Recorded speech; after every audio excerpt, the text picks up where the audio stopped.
حي على الفلاح.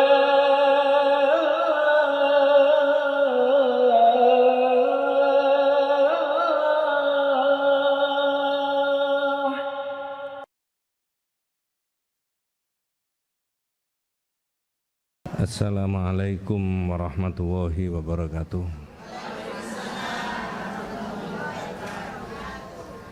Bismillahirrahmanirrahim. Innalhamdalillah nahmaduhu wa nasta'inuhu wa nastaghfiruh wa na'udzu billahi min syururi anfusina wa min sayyiati a'malina. May yahdihillahu fala mudhillalah wa may yudlil falan tajida lahu waliyyan mursyida. Asyhadu an la ilaha illallah wahdahu la syarika lah wa asyhadu anna Muhammadan abduhu wa rasuluhu la nabiyya ba'dah. Allahumma shalli ala Muhammad wa ala ali Muhammad kama shallaita ala Ibrahim wa ala ali Ibrahim wa barik ala Muhammad wa ala ali Muhammad kama barakta ala Ibrahim wa ala ali Ibrahim fil alamina innaka Hamidum Majid. Amma ba'du. Ma'asyiral muslimin rahimani wa rahimakumullah, usikum wa nafsiya bitaqwallahi faqad faza man ittaqa. Ibu-ibu yang dirahmati Allah Subhanahu wa taala dan kita semuanya, apa yang kita pelajari ini di bagian yang kedua dalam kitab itu mengajak kita untuk menelusuri jalan-jalan yang ditempuh supaya hidup kita itu menjadi selamat menurut penulis kitab Tauhid itu. Oh, kalau begitu dalam hidup itu sikapnya menelusuri jalan itu bukan seenaknya saja. Iya. Karena agama itu ada standarnya, mengikuti yang diajarkan oleh Nabi kita Muhammad sallallahu alaihi wasallam. Maka ditemukan ada beberapa jalan yang bisa ditelusuri oleh kita semuanya agar hidup kita itu menjadi baik, menjadi selamat. Dalam kitab yang lain itu ada keterangan begini: Allahu khalaqona wa razaqona wa lam yatrukna hamalan bal arsala ilaina rasulan faman ata'ahu dakhalal jannah wa man asahu dakhalan nar. Allah lah yang menciptakan kita, menciptakan dari tidak ada menjadi ada, dari nihil menjadi wujud. Nanti dari wujud ini menjadi tidak ada. Ini saya lihat wajah-wajah yang ahli surga. Itu kira-kira 100 tahun yang akan datang sudah tidak ada. Betul ya? Dari tidak ada menjadi ada, nanti menjadi tidak ada lagi. Allah yang menciptakan kita, kemudian Allah yang memberi rezeki kepada kita.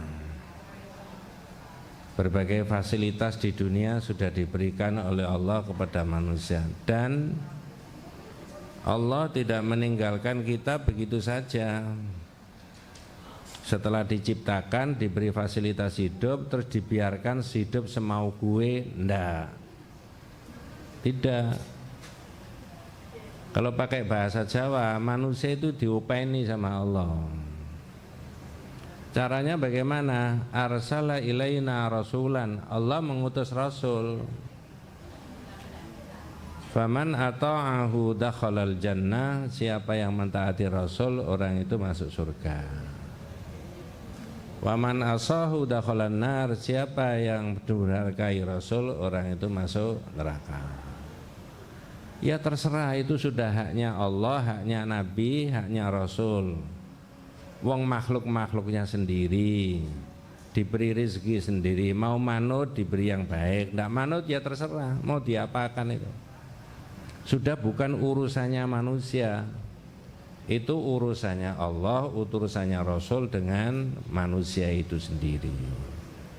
Nah, bagian yang kedua dalam kitab itu ditemukan ada 12 jalan yang bisa ditelusuri kalau kita mau menjadi golongan yang apa? Selamat. Iya Bu, nomor 1, 2, 3 itu sudah dibahas, betul ya? Ya. Yang keempat itu kemudian al-firqatun najiyah ta'tabiru tauhid, memelihara kemurnian tauhid. Gimana caranya memelihara kemurnian tauhid? Jangan dicampur dengan apa? Syirik. Ngerti maksudnya? Jadi menjaga kemurnian tauhid itu jangan dicampur dengan syirik. Kalau sudah syahadat la ilaha illallah, maka yang diilahkan, dituhankan itu cuma Allah saja, bukan benda, bukan barang, bukan orang, bahkan bukan dirinya sendiri. Saya beri contoh. Zaman Nabi itu ada orang pakai gelang dari Kuningan, konangan Nabi. Lah Nabi itu bukan usil. Kalau sampean kan usil. Tanya, mahadhihi, Pak, sampean kok pakai gelang ini untuk apa? Orang ini jawabnya salah, menurut iman. Kalau dibaca terus mulai dari awal hadisnya itu bunyinya begini. Anna Nabiyya sallallahu alaihi wasallam ra'a rajulan fi yadi khalaqa min sufrin.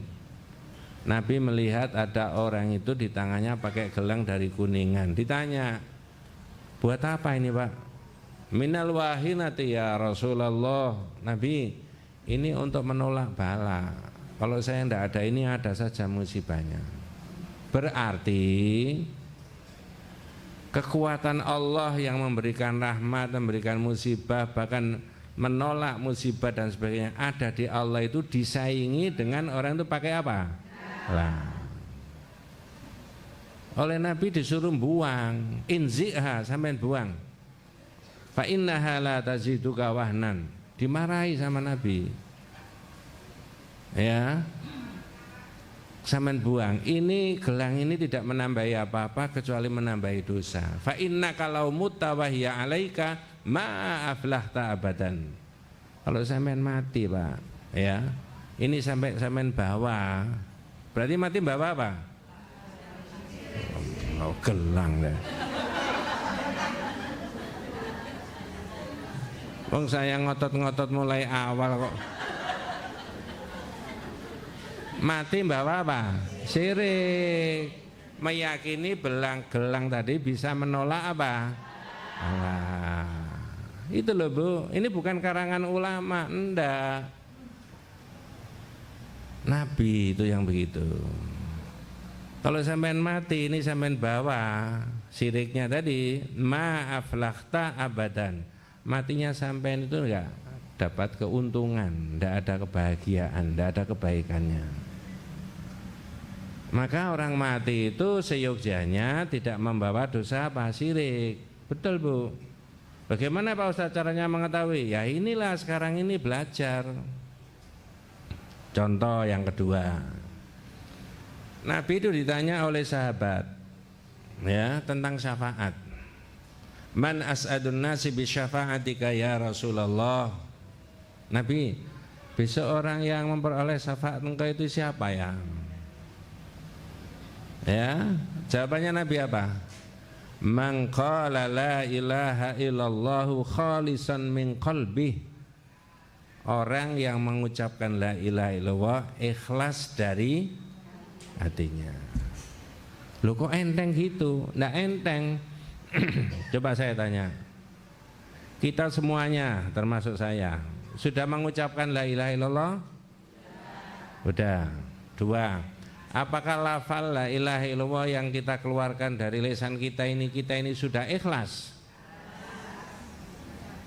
Jangan insya Allah. Lakar ikhlas ya ikhlas, lakar enggak ya enggak. Ikhlas apa enggak? Nah, ketiga pertanyaannya, apa ukurannya ikhlas?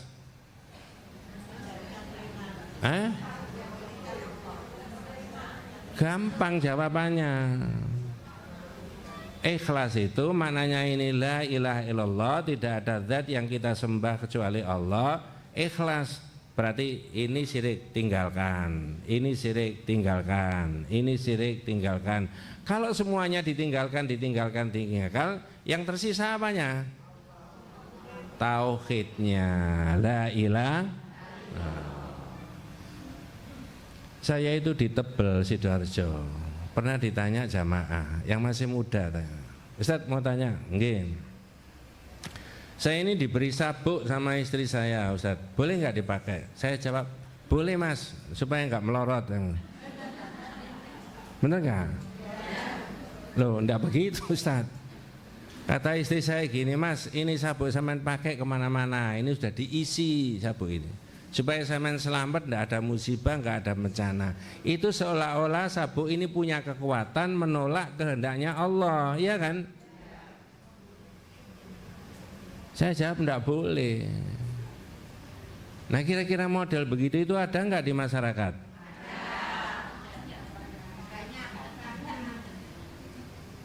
Maka golongan yang selamat menurut kitab ini yang nomor 2, memelihara kemurnian apa? Tauhid. Ya betul Bu.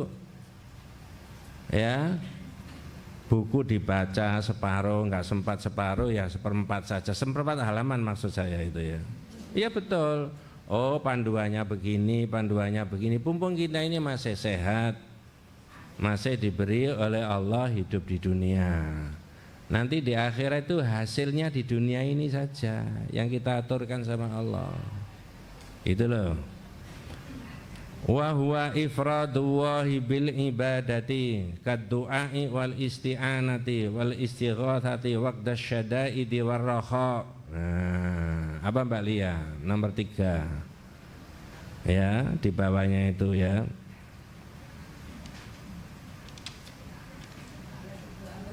Ya, golongan yang selamat.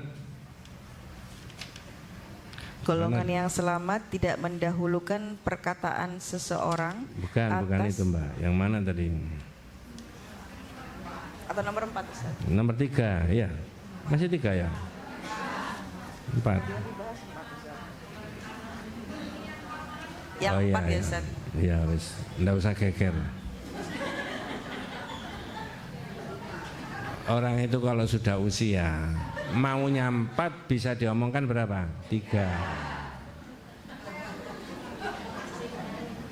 Kalau tidak percaya nanti di TNI yang masih muda-muda ini. Nanti kalau sudah sepuh kan begitu. Monggo.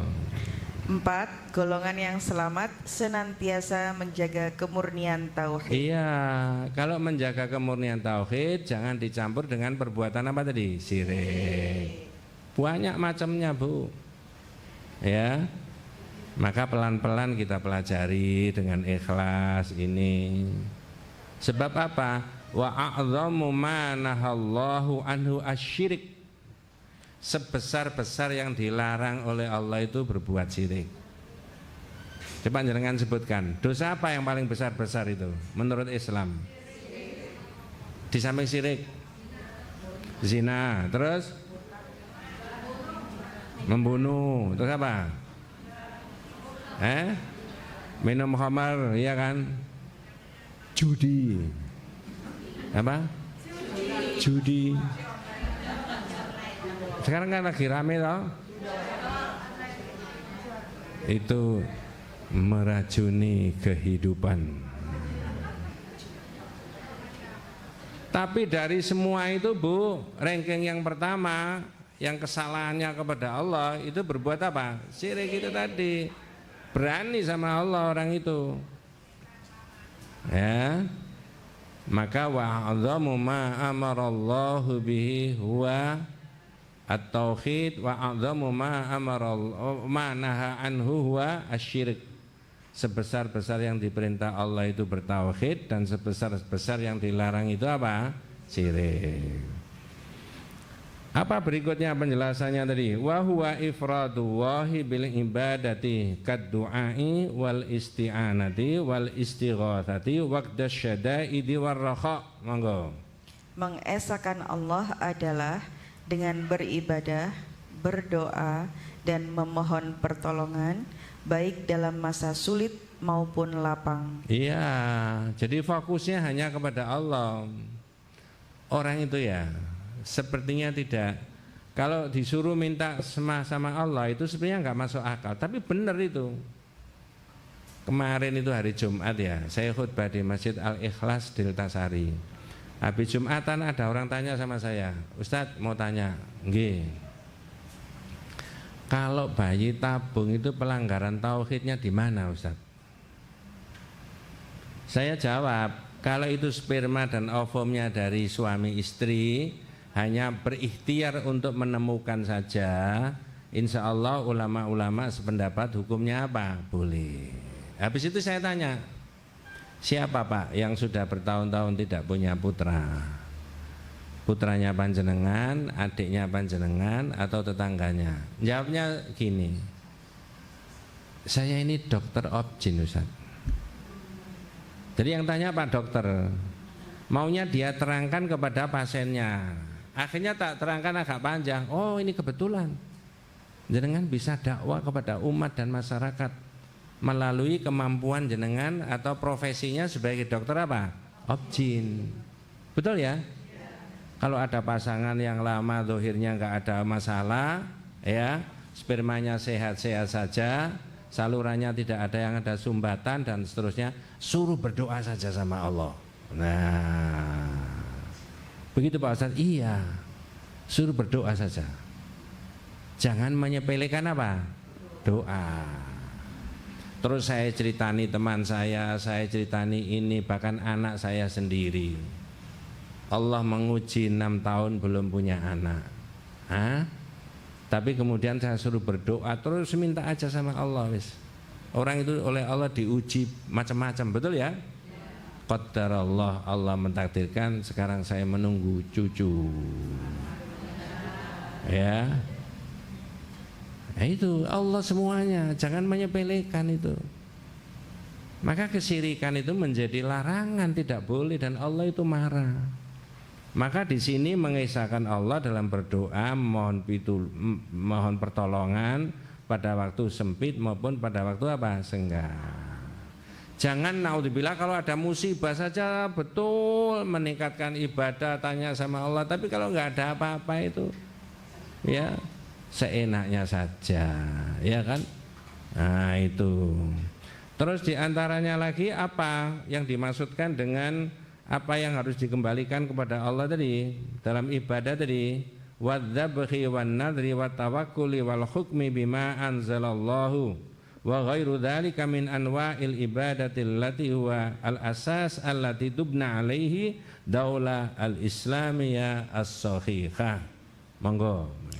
Selanjutnya menyembelih kurban, bernadar, tawakal, memutuskan segala perkara dengan hukum yang diturunkan oleh Allah. Iya, memutuskan segala perkara yang diputuskan oleh siapa? Saya tanya, ada nggak hukum yang tidak diatur sama Allah di dunia itu? Ada. Kita kasih contoh. Orang habis tidur, bangun tidur, ku terus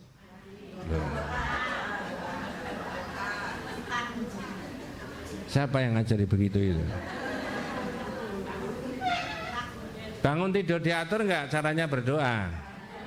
Masuk ke kamar mandi diatur enggak? Diatur. Keluar dari kamar mandi diatur enggak? Kalau ke kamar mandi itu orang mau buang air kecil, air besar, diatur terus. Nanti sampai pakai pakaian yang mana yang dimasukkan dulu, bagaimana doanya dan sebagainya. Orang mau sholat atau mau pergi dan semuanya diatur, tidak ada yang tidak. Hubungan dengan putra putrinya, dengan suami, dengan istri, dengan tetangga, semuanya diatur. Itu namanya mengambil hukum daripada apa yang diturunkan oleh Allah dan Rasulnya. Orang nggak boleh buat sendiri. Coba ya, jangan buka itu di bagian 13.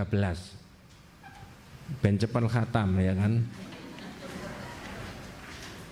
Bab berapa? 13. Halaman berapa Mbak Lia? Itu sudah diterangkan, khalaqallahul alam li ibadatihi wahdahu.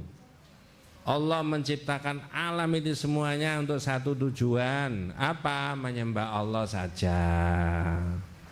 Wa arsalalahumur rusula lita'limihim, lalu Allah mengutus rasul.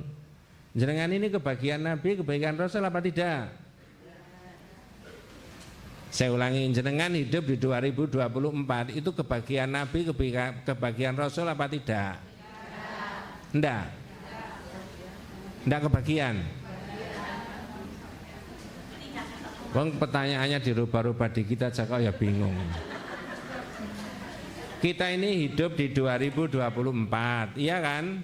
Kitab ini kan menerangkan Allah menciptakan seluruh alam ini untuk satu tujuan, menyembah Allah. Terus Allah mengutus Rasul supaya Rasul tadi mengajarkan kepada umatnya tentang hukum, kan begitu kan?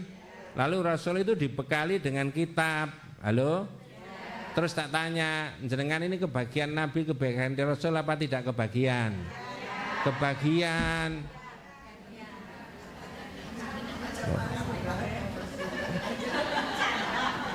Sampai emosi.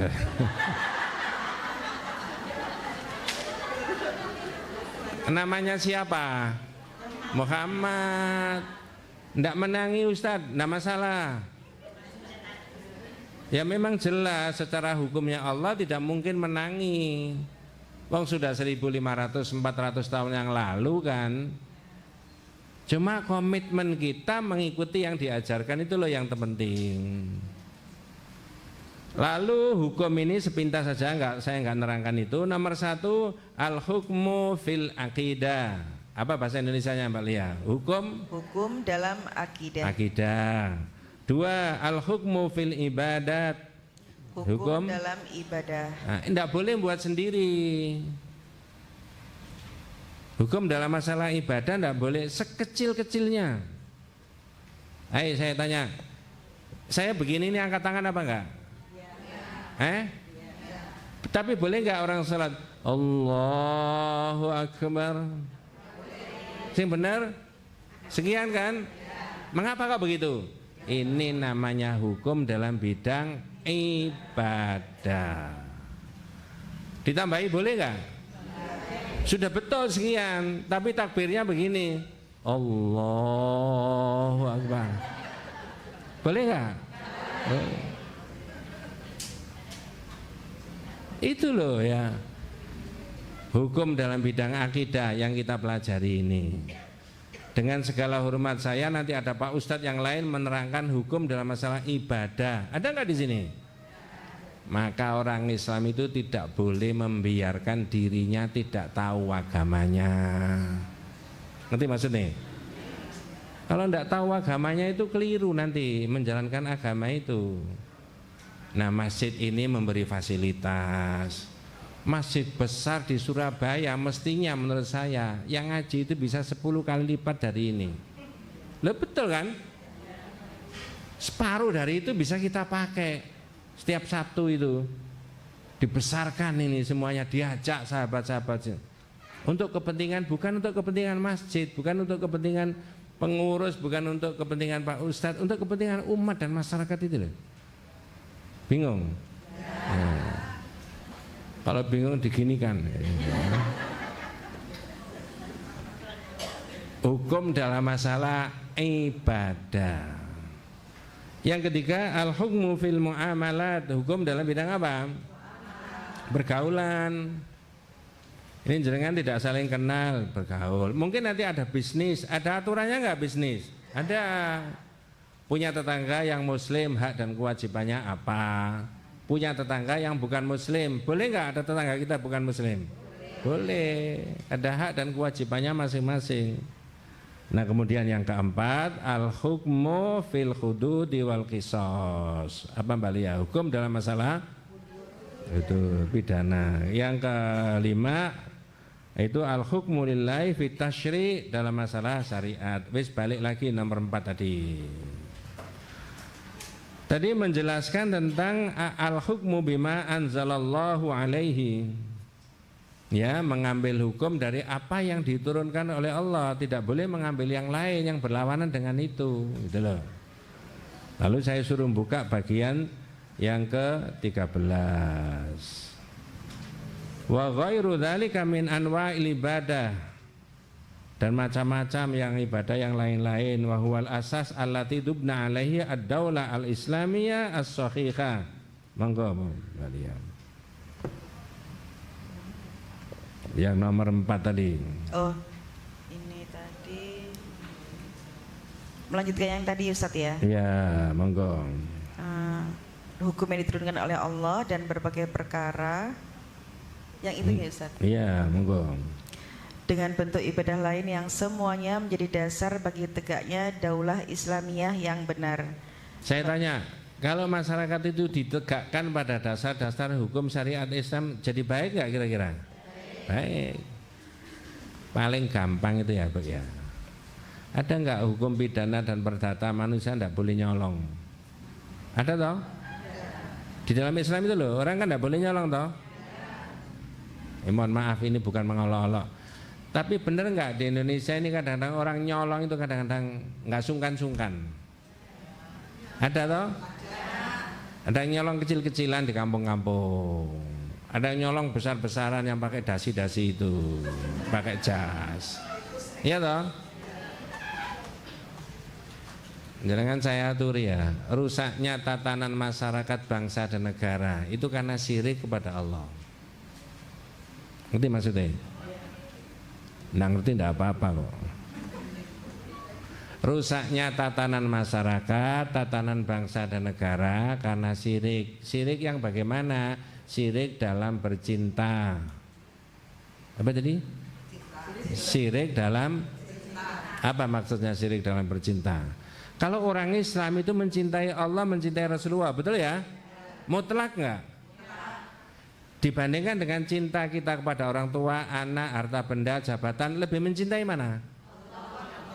Enggak, jawaban menurut iman. Mestinya orang Islam itu mencintai Allah, Rasul dengan mencintai dunia, mencintai jabatan, mencintai duit, mencintai emas dan sebagainya. Mestinya lebih tinggi mana cintanya? Allah dan Rasul. Nah sekarang saya tanya, ada enggak orang mencintai dunia sampai nabrak hukum dan syariatnya Allah? Nah, itu rusaknya itu di situ. Ya, udah duduk yang manis. Kemudian saya lanjut aja yang keempat, yang kelima ya Mbak ya. Nanti yang lain itu sisanya dibaca sendiri. Ya. Al-firqatun najiyah yuhyuna sunana Rasulillah fi ibadatihim wa sulukihim wa hayatihim fa asbahu ghuraba baina qaumihim. Monggo. 5. Golongan yang selamat senang menghidupkan sunnah-sunnah Rasulullah dalam ibadah, perilaku dan dalam segenap hidupnya. Ya. Banyak Bu. Ada bidang akidah, ada bidang ibadah. Bahkan bidang ini nih, pakaian ini ya. Kadang-kadang ada orang meyakini boleh-boleh saja. Saya itu mencintai Nabi, Nabi dulu pakai jubah, pakai ini, saya akan meniru pakaiannya Nabi. Boleh? Boleh.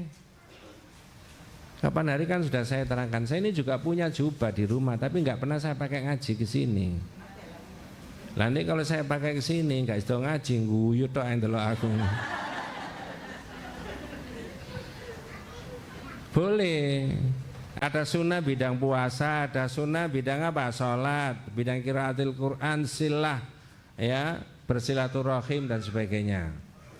Jadi golongan yang selamat itu menghidupkan sunnah-sunnah Rasulullah. Tapi biasanya, halo, orang yang menghidupkan sunnah, berpegang dengan sunnah Rasulullah yang sesungguh-sungguhnya ini kira-kira jadi asing enggak?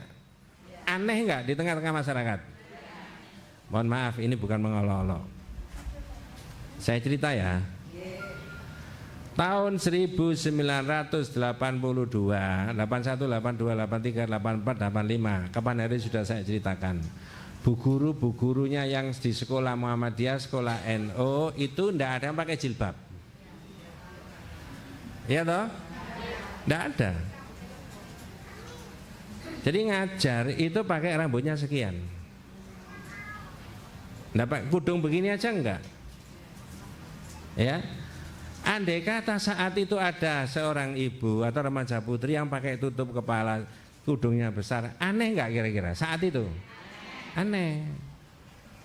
Nah, itu namanya orang yang menghidupkan sunnah Rasulullah itu dianggap apa? Aneh, asing.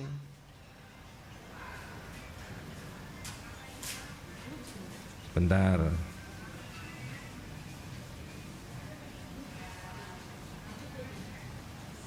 Itu jadi aneh.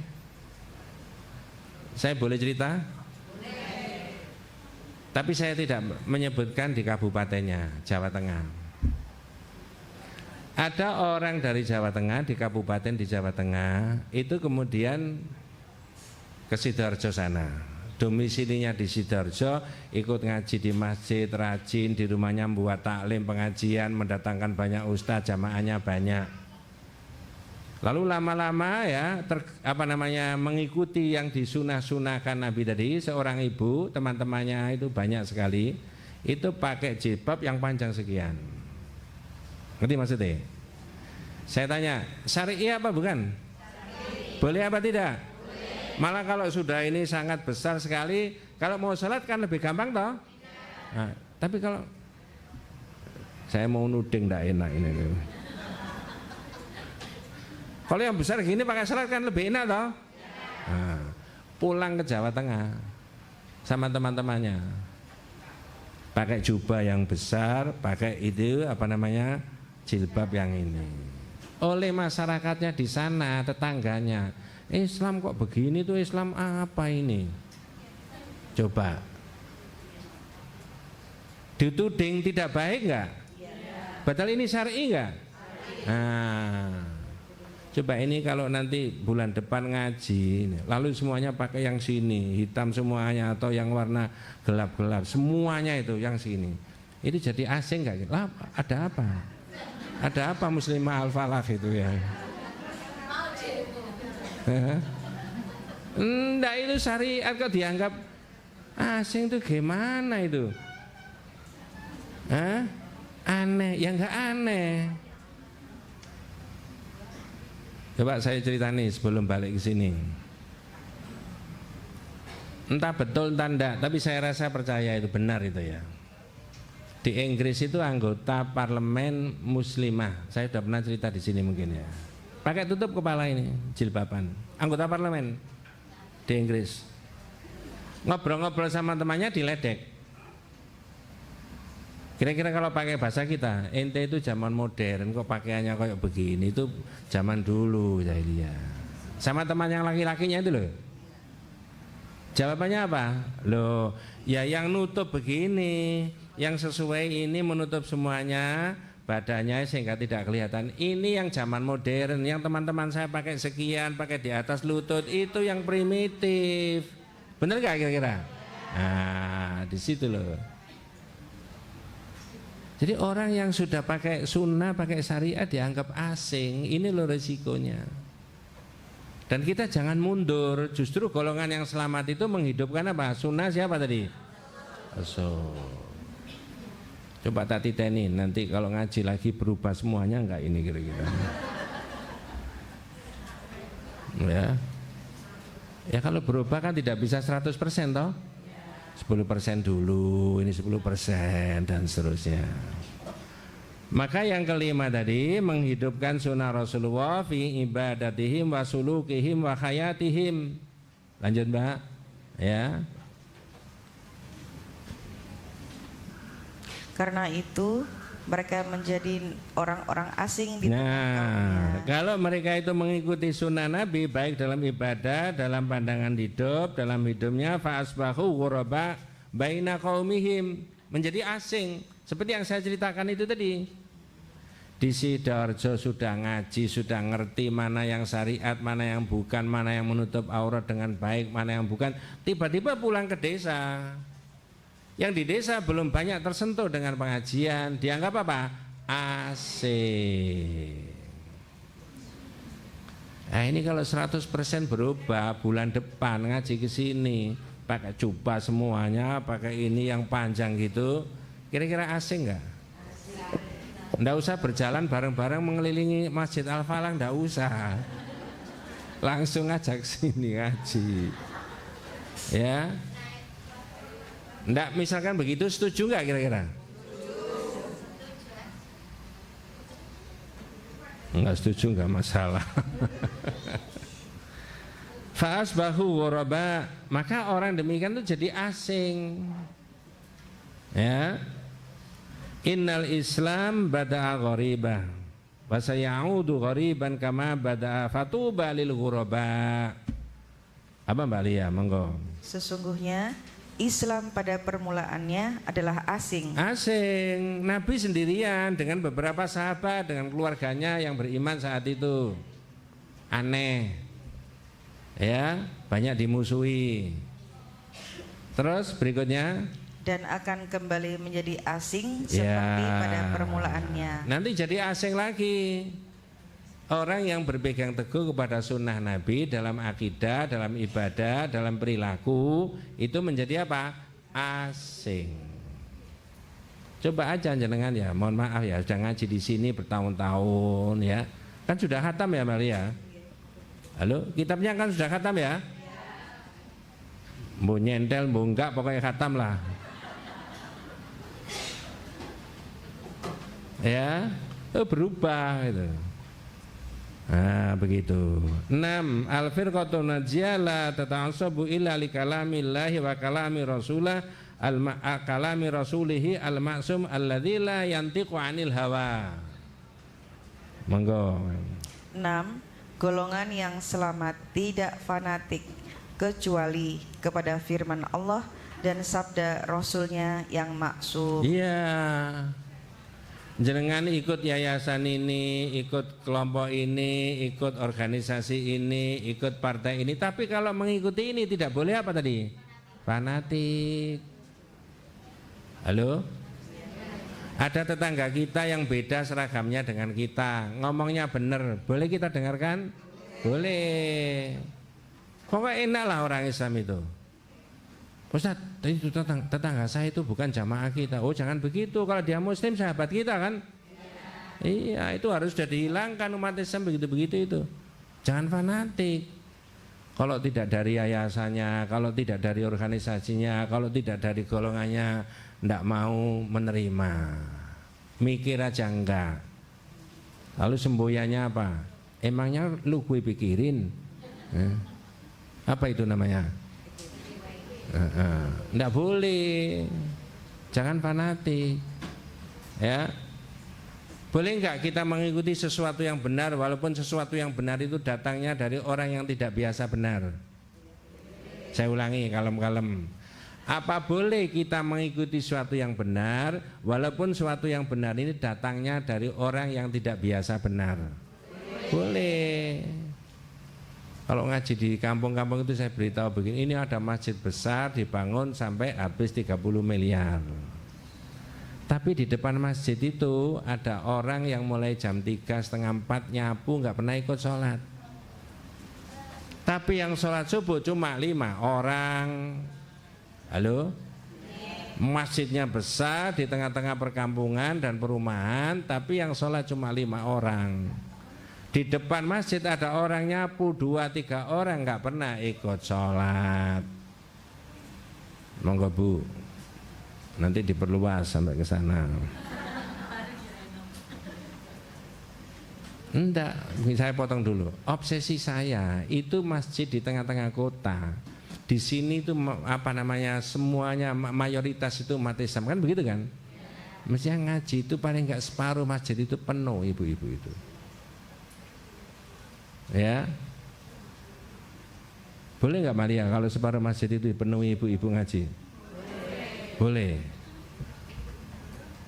Wes, boleh toh? Wes, itu urusannya takmir.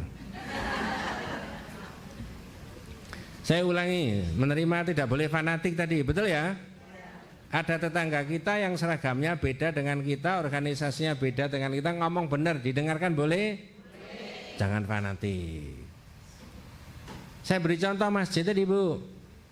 Ada masjid besar harganya 30 miliar, yang sholat subuh cuma 5. Tapi di depan itu ada orang yang nggak pernah ikut sholat subuh, cuma nyapu tiap hari. Sekali tempo orang itu bilang sama takmir, Pak Takmir, apa masjid sebesar gini 30 miliar yang sholat itu cuma orang 5? Bener nggak ngomongnya? Padahal dia nggak pernah ikut apa? Sholat. Kalau takmirnya ngerti ini, ngomongnya gini, oh iya Pak, tolong sampean rewangi supaya rame masjidnya, sampean bantu ikut sholat di sini. Nanti kita buat pengajian. Saya undangkan Pak Kiai. Di sini itu nanti memang orang perlu diberi motivasi supaya jadi rame masjidnya. Kan begitu kan? Mendengarkan dari orang yang orang itu tidak biasa benar, sholat aja nggak pernah, tapi ngomongnya benar nggak? Boleh didengarkan? Itu buktinya tidak apa? Fanatik. Salah satu contoh paling rendah. Kalau orang itu nggak ngerti ini, ngomong gini takmirnya ngomong gini, wong sampean nggak pernah sholat lapo ngurusi wong sholat bareng itu. Ya. Jadi inilah maka pedoman kita supaya kita menelusuri jalan yang selamat itu adalah salah satunya tidak boleh fanatik kecuali mengikuti fanatik kepada siapa? Allah dan Rasul. Ketua partai kita itu tidak bisa memberi syafaat, ketua organisasi kita itu tidak bisa memberi syafaat, takmir masjid itu tidak bisa. Yang bisa siapa? Roh. Maka fanatik kita ke siapa tadi? Kalau nasihatnya seseorang berlawanan dengan hadisnya Nabi, yang dipakai mana itu? Saya ulangi, nasihatnya seseorang naudzubillah min dzalik berlawanan dengan dawuhnya Nabi, yang dipakai dawuhnya siapa? Nabi. Tunggu mulai awal sampai akhir umek ngatur wong ngetok ae.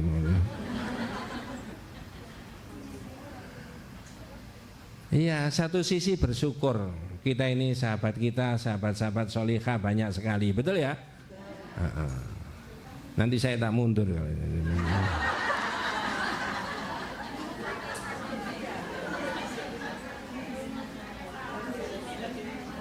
Bersyukur Bu, banyak sahabat kita itu, ya.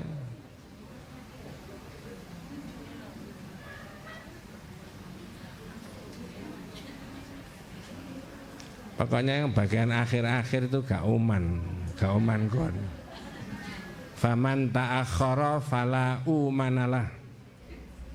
Siapa yang akhir gak uman. Itu bukan hadis ya. Masya Allah. Jadi ibu-ibu sekalian tidak boleh fanatik kecuali dawuhnya siapa? Allah dan Rasulnya.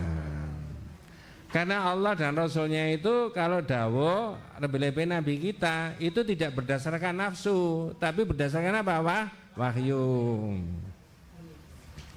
Amma ghairuhu minal basar mahman alat ratbatuhu faqad yukhti. Adapun orang lain selain dari Nabi ada kemungkinan salah enggak? Nabi sendiri kemungkinan ada salah? Bentar Bu, tak mundur. Saya ulangi, Nabi sendiri kemungkinan ada salah. Bedanya kalau Nabi yang salah ditegur langsung sama Allah. Maka sampai akhir Nabi itu nggak ada salah. Ayo, siapa yang bisa mengemukakan, memberi contoh Nabi itu pernah salah ditegur sama Allah? Satu, apa? Surat Abasa. Itu berkaitan dengan apa? Bermuka masam ketika ada apa? Itu bahasa Indonesianya bermuka masam. Masam itu kecut sih. Ada orang buta mau ikut nimbrung bicara sama Nabi. Ketika Nabi itu berdiskusi dengan tokoh-tokoh orang kafir, direken nggak mereka? Sama Nabi direken nggak? Nggak direken. Lalu diteguri tadi. Abasa watawalla anja'ahul ketika datang kepadamu orang yang apa? Buta.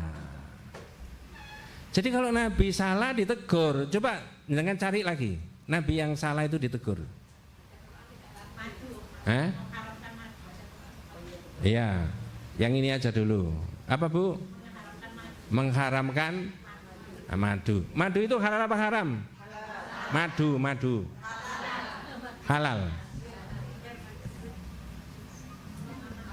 Jangan guyon, ini serius ini ya. Madu halal kan? Madu yang di mana? Yang di tangan kananmu itu loh.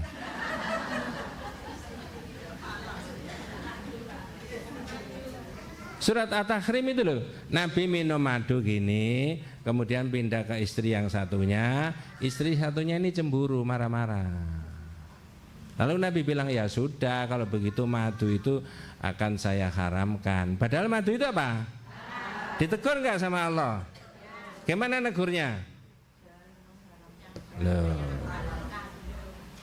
ya Qur'annya gimana kok? Kalau Nabi ditegur Allah itu pakai Quran, Bu. Ya ayyuhan nabiyyu. Apa maksudnya? Lima tuharrimu ma akhallallahu laka tabtaghi mardhata azwajika. Surat apa tadi Mbak Lia? At-Tahrim, coba dibaca. Surah At-Tahrim ayat 1. Ini tegurannya untuk Nabi, monggo. Wahai Nabi, mengapa engkau mengharamkan apa yang dihalalkan Allah bagimu? Engkau ingin menyenangkan hati istri-istrimu. Nah, iya. Maka sampai akhir hayatnya Nabi itu tidak ada yang salah, tidak keliru, karena setiap salah, setiap keliru ditegur oleh siapa? Allah. Lah kita enggak. Maka tadi rekomendasinya dalam kitab ini, orang tidak boleh fanatik, kecuali kepada dawuhnya siapa tadi? Allah dan Rasul. Masya Allah. Makanya kalau jenengan sholat di akhir tahiyat, ada enggak kalimat begini? Assalamu alaika ayyuhan nabiyyu. Ada? Ada. Doa di mana itu?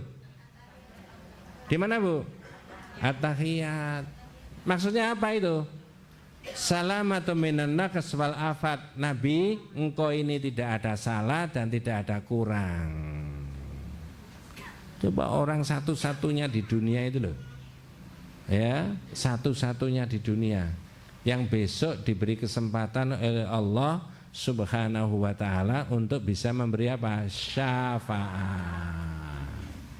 Makanya tadi di awal saya sebutkan syaratnya jaga akidah tauhid dengan baik, jangan berbuat apa tadi? Syirik. Gitu ya. Kullu bani Adam khata' wa khairul khata'in at-tawwabun. Ya. Apa bahasa Indonesianya? Monggo. Setiap manusia pernah melakukan kesalahan. Terus? Dan sebaik-baik orang yang melakukan kesalahan adalah mereka yang setiap manusia melakukan kesalahan. Berarti Nabi itu manusia apa bukan? Manusia pernah melakukan kesalahan? Tapi kalau Nabi yang salah, tegur. Kalau kita yang salah, biarin aja. Lah makanya ngaji supaya tahu mana yang salah, mana yang benar. Lalu sikap berikutnya tadi tidak boleh apa? Fanatik. Kalau sudah ngaji ngerti ini masih fanatik, berarti apa? Terlalu. Enak Bu orang ngaji itu. Di Al-Falah itu ada pengajian tapi duduk golongannya awak dewe. Nggak boleh begitu. Halo? Datang. Kalau kitabnya salah, Pak Ustadz salah, boleh dikoreksi. Karena menulis kitab orang biasa, Pak Ustadz juga orang biasa, betul ya? Iya. Enak mana kalau Pak Ustadznya salah itu ditegur, diingatkan, ambek dirasani. Ditegur. Berani? Tapi ada enggak Ustadznya salah dirasani ya itu ada? Ada.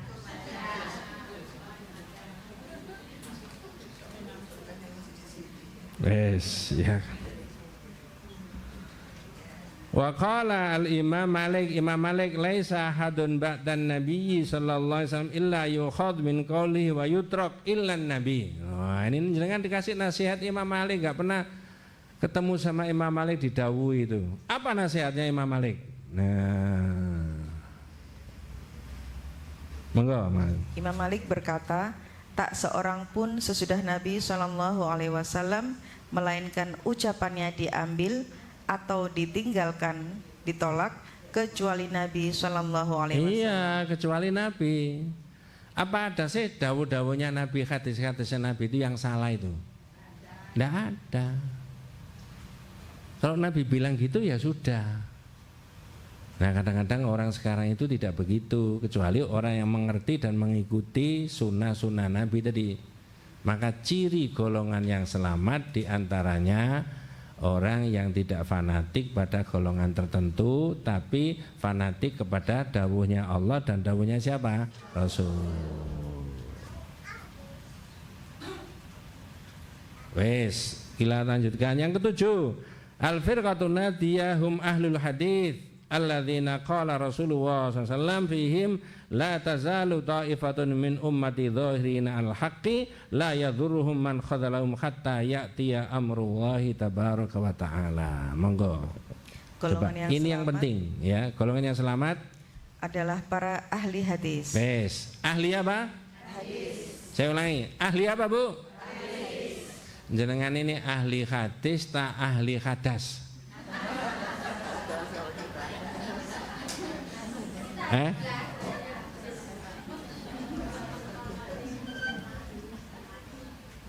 Kalau ahli hadis menelusuri hadis-hadisnya Nabi, betul ya? Kalau ahli hadas, bolak-balik hadas. Nah golongan yang selamat adalah ahlul hadis. Pertanyaan saya, apakah ahlul hadis itu orang yang hafal hadis? Kalau hafal hadis 1, 2, 3, 4 sampai 40 seperti kitab Arba'in Nawawi, Riyadhus Shalihin sekian, Bukhari sekian, apa itu termasuk namanya ahlul hadis? Boleh jadi, halo, jangan disi saya Bu. Boleh jadi orang itu tidak hafal hadisnya, tapi mengerti maknanya. Oh, hadisnya Nabi kalau mau ke kamar mandi yang didahulukan apal hadisnya enggak? Saya tanya, apal hadisnya enggak? Tapi langsung diamalkan enggak? Nah, itu ahlul hadis. Ngerti maksudnya? Lah kalau nunggu hafal hadis 40 hadis Arba'in Nawawi, melihat ini zahirnya enggak apal ini, wis ketok, enggak usah ditanya.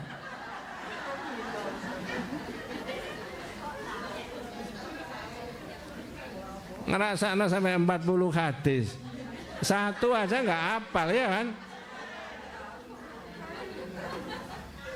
Nggak apa, tapi ahlul hadis itu orang yang setiap ucapan, tindakan, perbuatan mendasarkan pada hadis, nggak hafal. Ya, keluar dari kamar mandi, minum hanya minum saja atau makan, membaca apa dulu? Ada perintah hadisnya? Hafal enggak? Nah, tapi diamalkan enggak? Nun sewu, ini agama. Hubungan suami istri, ya. Sebelum hubungan suami istri ada doanya enggak? Ada. Allahumma barik lana fi.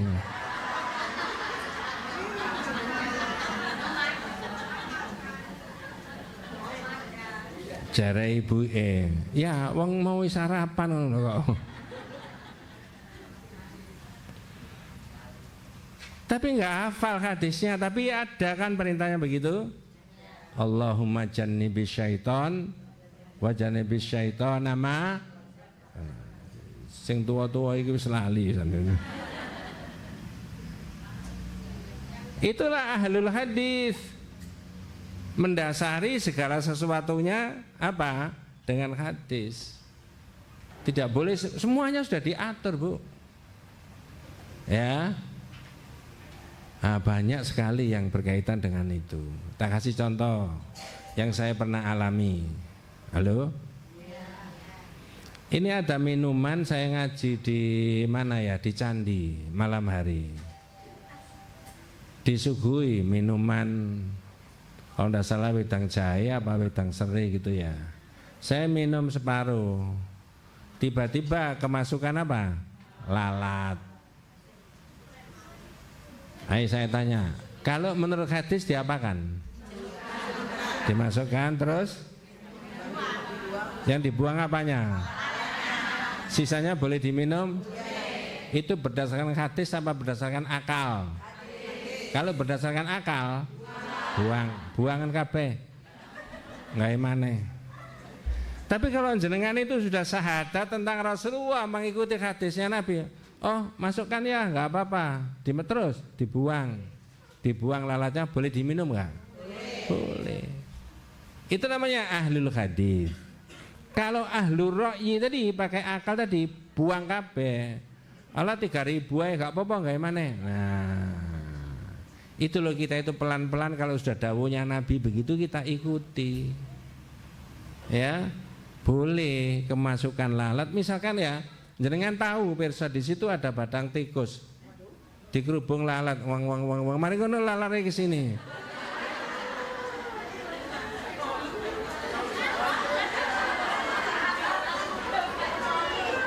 Ayo, saya tahu. Kalau ahlul hadis gimana? Ahlul hadis dicelupkan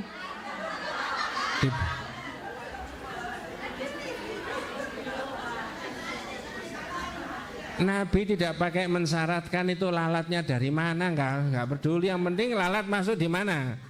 Di minuman. Itu loh. Boleh Bu, enggak apa-apa. Saya mengalami 2023 itu saya mengalami dua kali begitu. Di candi itu sekali di rumah makan.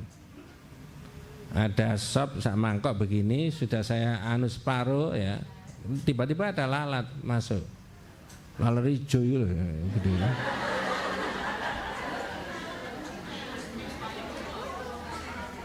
Kata Bu Tuti istri saya, apa Pak laler? Lah terus ya cemplung buang. Tak habiskan ya nggak ada masalah. Yang nggak boleh itu diombe sak laler bisa nih.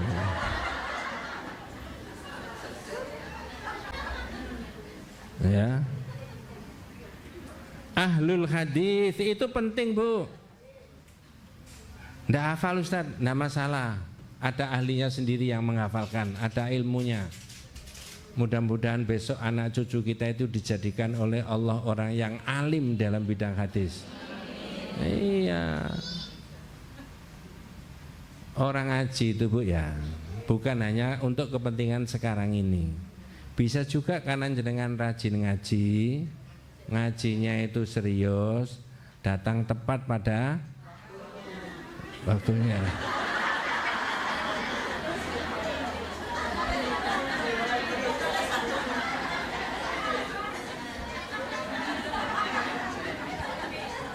Enggak, saya kan sudah bolak-balik noleh ke sini gantian.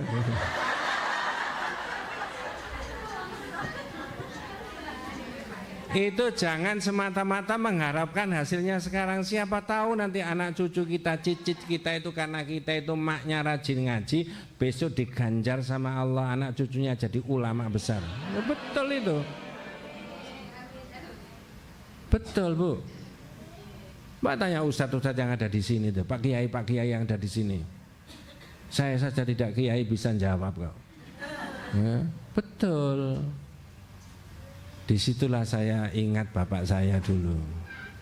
Saya SD kelas 3, kelas 4, kelas 5 itu karena di desa. Biasa kalau hari bukan Senin Selasa tapi wagib pon kliwon legi itu loh. Ya. Cukup ya, wabillahi taufik.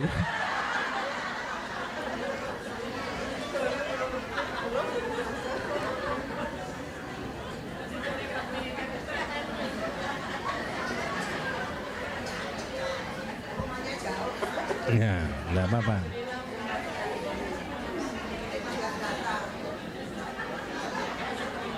Saya tanya panjenengan.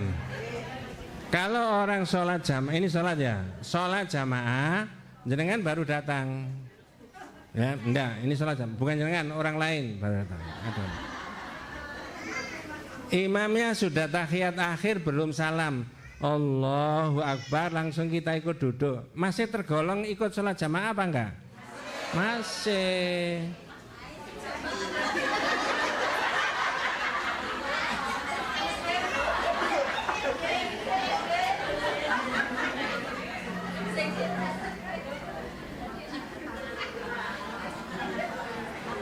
Jadi saya ulangi, jangan menyepelekan kesempatan keseriusan orang mengaji. Bisa juga besok anak cucu kita dihadiahi kita itu oleh Allah menjadi ulama besar.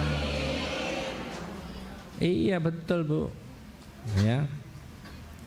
Jadi itu ahlul hadis mendahulukan hadisnya siapa? Nabi. Bukan, kalau kita bisa hafal hadisnya tidak masalah, tapi kalau itu tidak memungkinkan karena orang punya disiplin ilmu sendiri-sendiri ya, tapi maka cari saja hadisnya. Ini ada hadisnya Pak Ustadz, diamalkan. Ada hadisnya Pak Ustadz, diamalkan. Itu namanya ahlul hadis. La tazalu ta'ifatun min ummati dhahirina 'alal haqqi la yadhurruhum man khadalahum hatta ya'tiya amrullahi tabaraka wa ta'ala. Monggo. Senantiasa ada segolongan dari umatku yang memperjuangkan kebenaran, tidak membahayakan mereka orang yang menghinakan mereka sehingga keputusan Allah datang. Iya. Mudah-mudahan kita ini termasuk orang yang berjuang untuk apa? Menolong agamanya siapa? Allah. Paling tidak mensiarkan kan? Itu dari mana ibu-ibu solihah itu semuanya? Oh, dari taklim, pengajian di masjid mana? Al-Falah. Bangga, ini jamaah masjid Al-Falah. Itu loh ya. Ya bukan untuk kebangga-banggaan, tapi kan apa namanya, syiar itu perlu nggak? Tak selipkan sedikit. Ibu-ibu tidak ya, kalau sholat Jumat kan yang diutamakan bapak-bapak ya.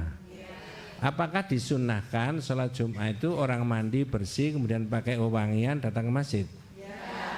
Dua, sholat Idul Fitri, Idul Adha. Apakah disunnahkan kita itu memakai pakaian yang bagus, yang indah, bukan yang mahal loh ya?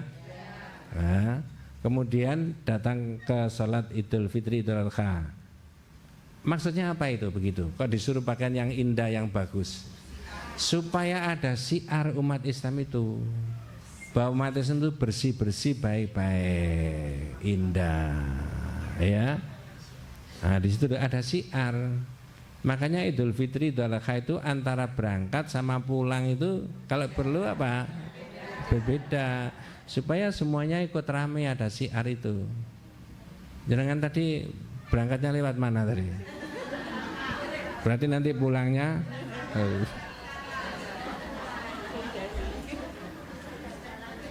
Masya Allah. Yang kedelapan, al-firqatun najiyah takhtarimul a'immatal mujtahidin wala tata'assab li wahidin minhum bal na'khudhu al-fiqha minal Qur'an wal ahadits as-sahihah. Monggo.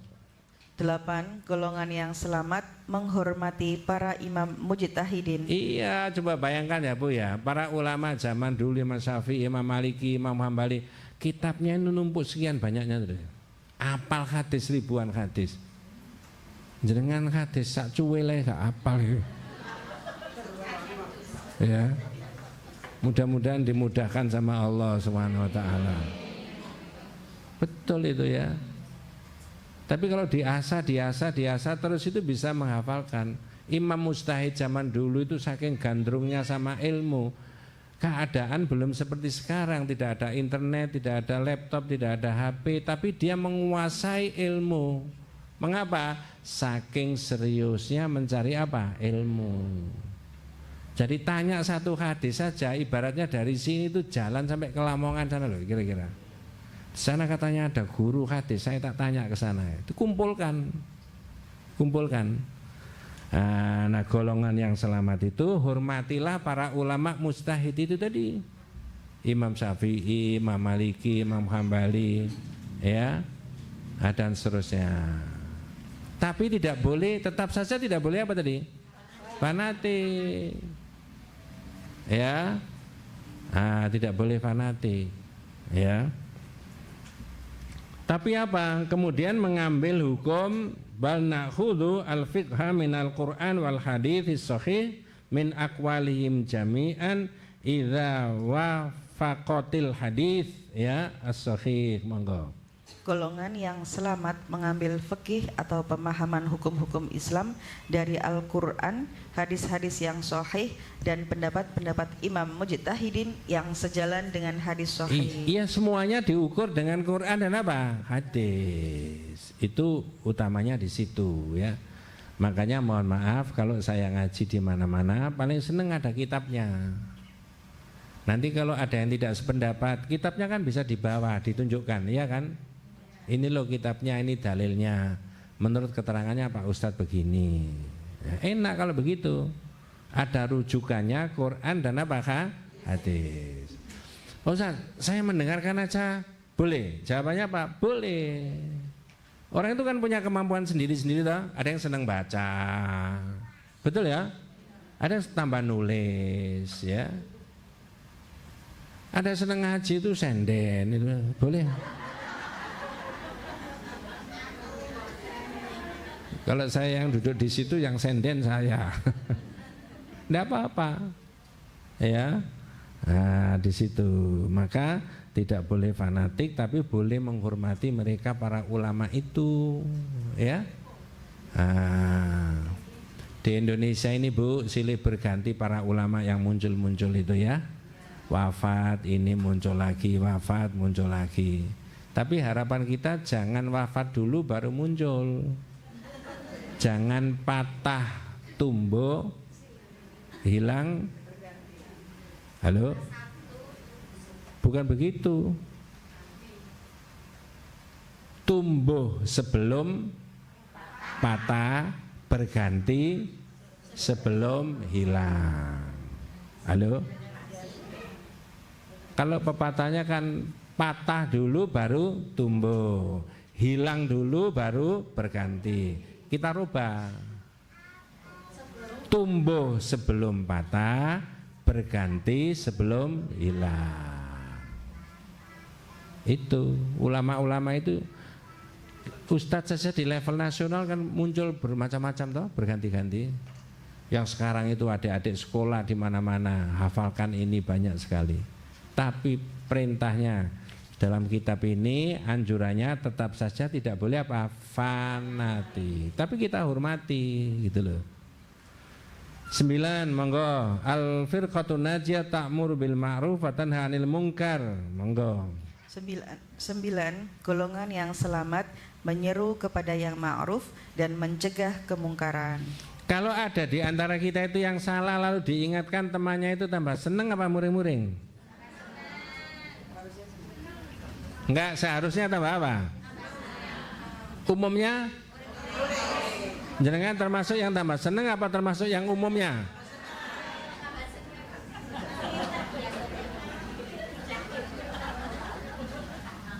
Iya Bu. Jangan saya beritahu ya, Sayyidina Umar itu ya, itu tanya sama sahabatnya Hudzaifah.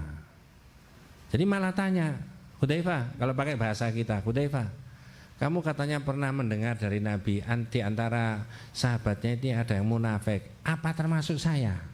Sayyidina Umar itu. Ya, apa jawabannya Hudzaifah? La azka minka ya Umar. Tidak ada orang baik kok sampean itu. Itu maksudnya apa? Saking khawatirnya Sayyidina Umar ini disebut oleh Nabi sebagai orang apa? Munafik. Jadi malah tanya sama orang itu. Ya, Umar bin Khattab. Padahal ini bukan Umar Bakri ini. Umar bin Khattab. Nah mestinya amar ma'ruf nahi mungkar itu kita jalankan. Kalau ada yang salah, yang keliru diingatkan malah tambah apa? Tenang. Tapi masyarakat itu belum begitu. Betul ya? Saya kasih contoh. Misalkan ada orang datang ke rumahnya seseorang, lalu diberitahu, Bu, jenengan iki ketoke ngaji ke sana kemari, ngaji sana ngaji sini sampai niki munafik. Orang digitukan itu umumnya muring-muring apa seneng? Misalkan di depannya orang itu ada sandal.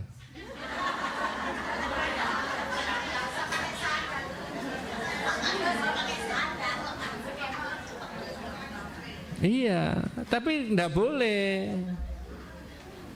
Orang yang mengingatkan tentang kesalahannya ini berarti punya simpati, kasihan. Oh, terima kasih jenengan jauh-jauh perlu mengingatkan saya bahwa saya ini mengidap munafik. Ucapan saya yang mana, perbuatan saya yang mana, saya ini dianggap sebagai munafik.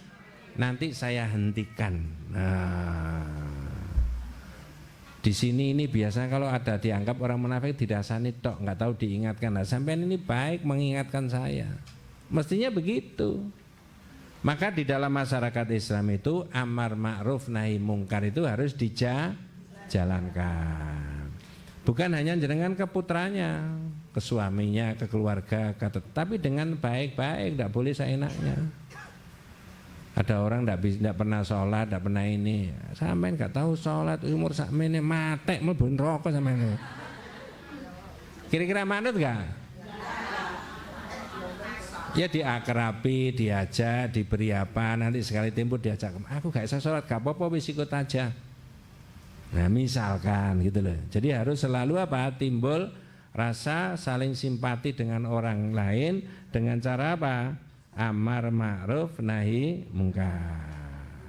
Itu di masyarakat Islam itu begitu. Level nasional juga ada, level nasional. Amar ma'ruf nahi mungkar. Macam-macam. 10 al-firqatun najiyah tad'ul muslimina ayyakunu minal muntamassikina bi sunnati Rasulillah wa ashabihi hatta yuktab lahmun nasr. Monggo. 10.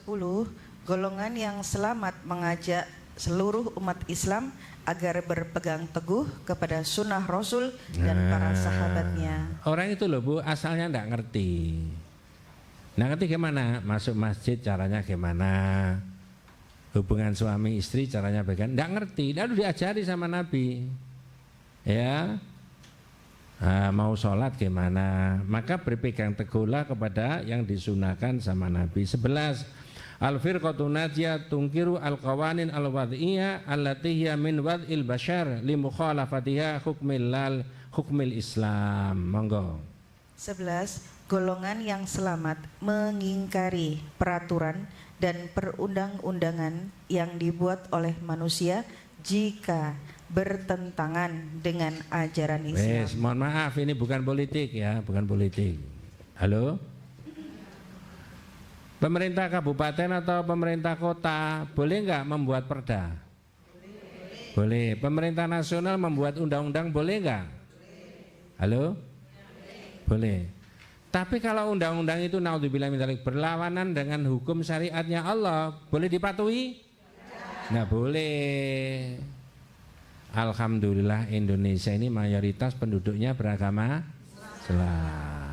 Itu sahabat kita semuanya. Tak kasih contoh. Apakah di Indonesia ini ada undang-undang perkawinan? Tahun 74 zaman Presiden Soeharto. Betul ya? Wis. Apakah undang-undang perkawinan yang disahkan oleh DPR sama pemerintah itu berlawanan dengan hukum syariat? Loh, ini jawaban Bu. Enggak. Ini yang sekarang berlaku itu di Indonesia. Kalau itu berlawanan, tentu saja di Indonesia ini ada organisasi, ada ormas besar kayak Muhammadiyah, NU, Al-Irsyad, Persis menolak, menyuarakan bahwa undang-undang yang akan didop oleh DPR bersama Presiden, pemerintah itu berlawanan dengan syariat. Kalau berlawanan ditolak, kan begitu kan?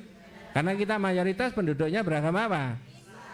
Misalkan, mohon maaf, ini bukan politik, tapi ini pencerahan. Undang-undang itu direvisi itu diapakan? Diperbaiki, dirubah. Pasal-pasalnya, ayat-ayatnya, semua fraksi-fraksi itu setuju. Terus dirubah, ada ayat dan pasal yang bunyinya begini. Perkawinan modern adalah perkawinan dengan jenis kelamin laki-laki sama laki-laki, perempuan sama perempuan. Ini berlawanan apa sesuai dengan hukum Islam? Namanya apa itu? LGBT. Jangan. Berarti itu diterima apa ditolak? Ini maksudnya itu yang nomor 11 itu. Ya. Mengingkari apa? Undang-undang dan peraturan yang dibuat oleh Indonesia yang berlawanan dengan hukum apa? Syariat.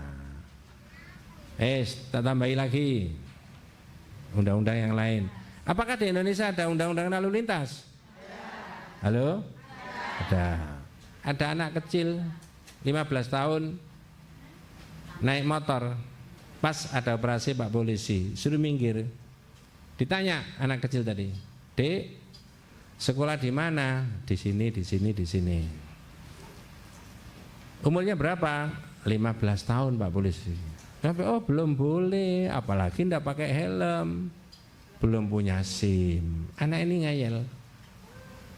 "Pak Polisi, apa ada aturannya di Quran, di hadis bahwa naik motor harus pakai helm?"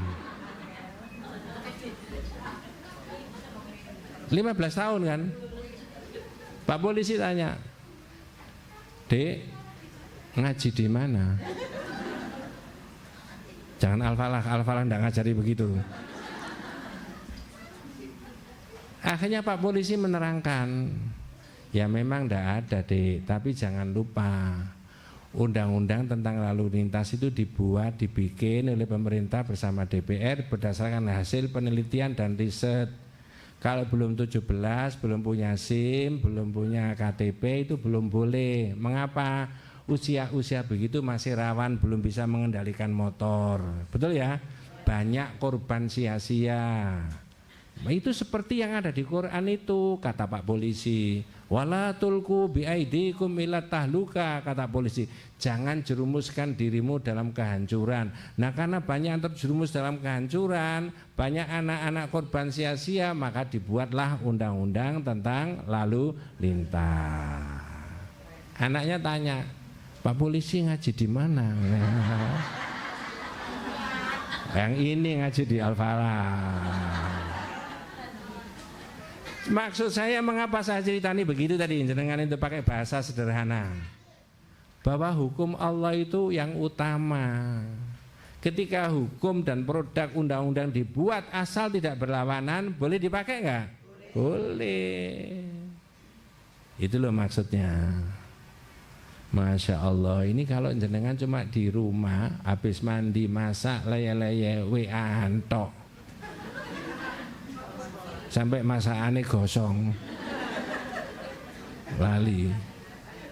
Ini kalau diteliti, diriset, zaman dulu belum ada HP, belum ada WA, itu kira-kira gosongnya masakan di dapur itu lebih banyak mana? Zaman dulu, zaman sekarang?